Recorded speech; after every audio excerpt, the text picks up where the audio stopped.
Hey everyone, and welcome to another deep dive. This time, we're getting into art licensing, but with a twist. A twist, you say? Yeah, we're looking at it through the lens of NFTs. NFTs, huh? Well, that's interesting. It is. You've actually sent over a really interesting mix of articles, actually. Some are traditional licensing guides, but some are all about these cutting-edge NFT platforms. Sounds like someone's ready to jump into the metaverse. That's the goal. But first, we got to make sure everyone's on the same page, starting with the basics. Okay, sounds good. So what is art licensing? Well, imagine your favorite band's logo, right? You see it everywhere. Yeah. T-shirts, posters, mugs. Ah, I see where you're going with this. It's licensing in action. That's what it is. It's basically a contract between the artist, or in that case, the band, and a company that wants to use their art. So the company gets to use the art, say, on a T-shirt or a mug for a certain amount of time, and in return... The artist makes money, often through something called royalties. Royalties. Yeah, like a percentage of each sale. Yeah. So every time someone buys that cool band T-shirt, the artist gets a cut. Makes sense.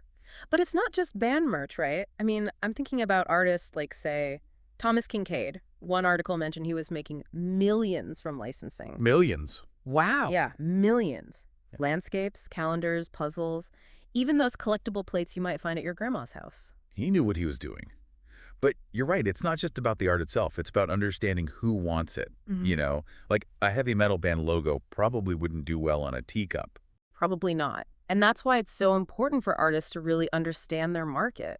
One article I was reading by Natasha Westcoat, she actually started small, like on those print-on-demand sites, you know, like art.com. Oh, yeah, I've heard of that. So she could test the waters before going after these bigger licensing deals. That's really smart. So you don't necessarily need to go from zero to Warhol overnight. Exactly. Speaking of Warhol, talk about an artist who understood licensing. His work was made for it.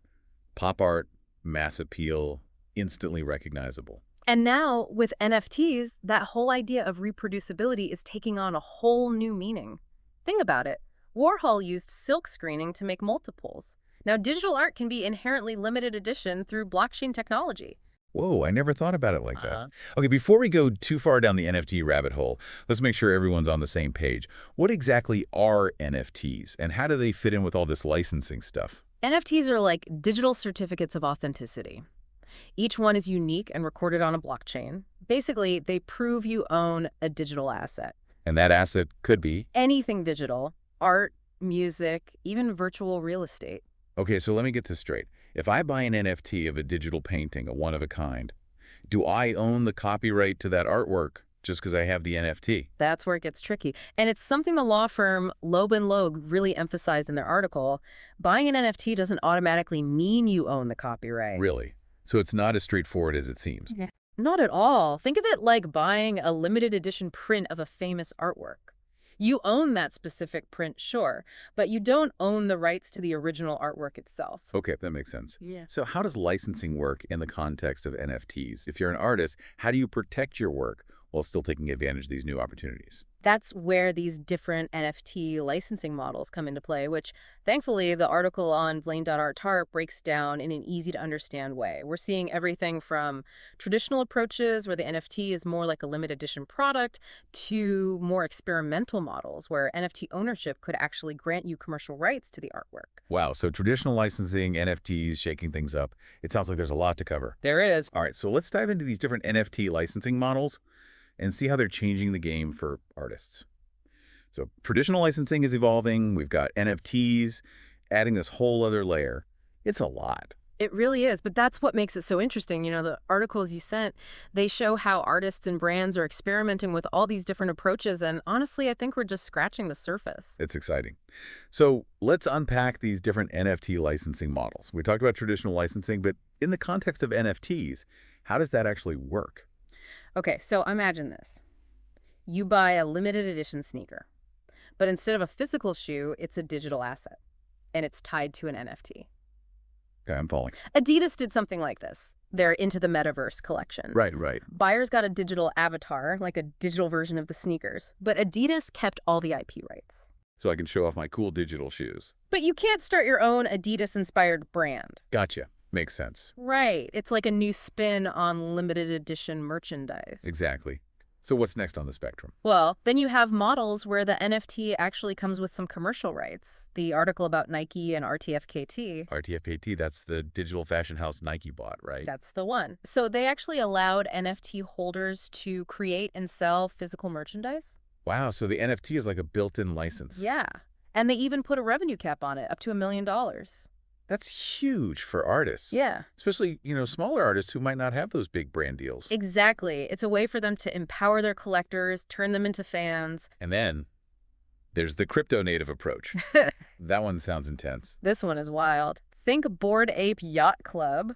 Okay, yeah, those are everywhere. With those NFTs, you're not just getting a cool ape avatar.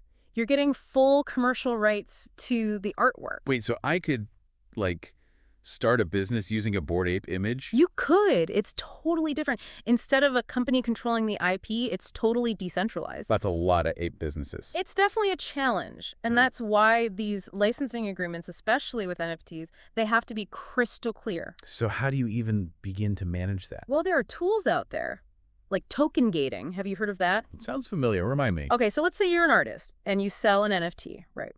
And that NFT gives the buyer access to high-res files of your artwork. Okay. Token gating is like a digital lock on those files.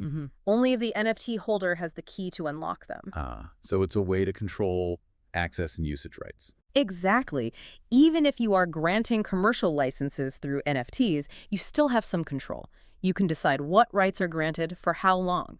You can even track how that art's being used. That's amazing. It's all about finding that balance, right, between being open and protecting your work. And it sounds like NFTs and smart contracts give artists a lot more control than they've ever had. For sure. But what about bridging the gap between the digital and the physical? There was this really interesting article. It was on Arjun Roos's website. I think I saw that one. He's doing some really cool stuff. He's a digital artist, but he's experimenting with combining NFTs and traditional print licenses. Right. It's like he's combining these two worlds. It's brilliant. So basically, you could buy the NFT and have the option to also buy a limited edition physical print. And that print's authenticity is guaranteed because of the blockchain. Exactly. It's the best of both worlds. You get the digital asset, but you can also have a physical piece of art. And it's one of a kind. It's verifiably yours. Exactly. And he even talked about integrating this with print on demand. Oh, that's smart. Okay, so we've got traditional licensing evolving. We've got NFTs changing the game. It seems like the common thread here is giving artists more options. Absolutely. And more control. It's really incredible how much potential there is in this whole art licensing and NFT space. It really is. And I think it's just going to keep growing. For sure. And it seems like the key takeaway here is that whether we're talking about traditional licensing or these new NFT models, it's all about giving artists more control over their work. And more options. It's not just about creating art anymore. It's about building a brand, a community, a sustainable business. Right. And that really resonated with something Natasha Westcott said in her article. She was talking about how licensing, even on a smaller scale, gave her this more stable income stream compared to just relying on selling individual pieces. Absolutely. That potential for passive income, it's huge. Whether it's from royalties on licensed products or, clever use of NFTs, it gives artists that breathing room to actually create, to experiment. They don't have to stress about where the next paycheck is coming from. It takes some of the pressure off. But, for someone listening to this who's maybe a little bit intimidated by the tech side of things, NFTs seem complicated, maybe even a little risky. What would you say to them? Well, first of all, they're right. It is evolving so quickly. What we know today could be completely different tomorrow. That's why it's so important to stay informed, right? Read articles, follow artists who are really pushing the boundaries in the space. Don't be afraid to experiment, maybe on a smaller scale first. Dip your toes in the water before you dive in head first. Exactly. And the other thing I would say is that this isn't just for tech geniuses or, artists who are already making a ton of money. This is for anyone with creativity and a willingness to learn. So no matter what level you're at, there's a way to tap into this world. Absolutely. Even understanding just the basics of these tools can open up all these new audiences, new income streams. Artists have a level of control over their careers that just wasn't possible before. It's like we're handing them a whole new set of tools and saying, go create. Exactly. And that creative energy, that's what's going to shape the future of art. It's a conversation, an evolution, and this deep dive is just the beginning. I love that. Okay, before we wrap things up, I have one final kind of philosophical question for you. I'm ready. So we've talked about how NFTs can actually bring digital art closer to the physical world, like with these limited edition prints and things like that. Right, right. But with physical art, the way something's made has always been part of its value, like a painting done by hand versus a print. Those are different things. Oh, totally. The scarcity, that human touch, it all plays a part. Exactly. Okay.